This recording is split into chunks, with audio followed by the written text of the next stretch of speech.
நீங்கள் ஸ்ட்ராங்காக இன்னும் உங்களை ப்ரூவ் பண்ணி ஆகணும். அது பண்ணலைன்னா ஏடிஎம்கே வின் பண்ணும். பட் நீங்கள் லீடர்ஷிப்பில் இருக்கிறதுக்கு கஷ்டம்தான். ஏன்னா நீங்கள் வந்து இப்போ பிஜேபியை வந்து சேர்த்துக்கிறதுக்கு ரெடியாக இருக்கிறவர், அதை காட்டுறவர். ஏன் நீங்கள் வந்து ஓபிஎஸ்ஸையும் சசிகலாவையும் டிடிவியும் கூட சேர்க்கலாமே? அவங்க எல்லாம் ஒன்று தான். நானே அவங்க யாரையுமே சேர்க்கக்கூடாது சொல்கிற ஆள். நீங்கள் பிஜேபிக்கு ஓகே சொன்னால் அப்போ இவங்களுக்கும் ஓகே சொல்லாமே.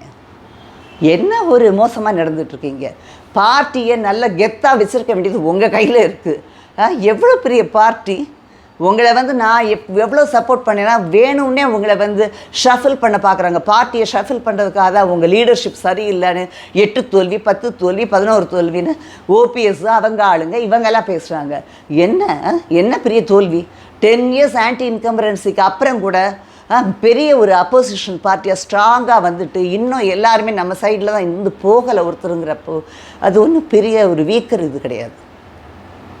ஆனால் இப்போ வீக்கர் பார்ட்டி மாதிரி ஒரு இமேஜ் வெளியில் வர்றதோட ரீசன் வந்து இந்த மாதிரி இவங்கெல்லாம் சேர்ந்து ஒரு இது இம்போஸ் பண்ணுறாங்க.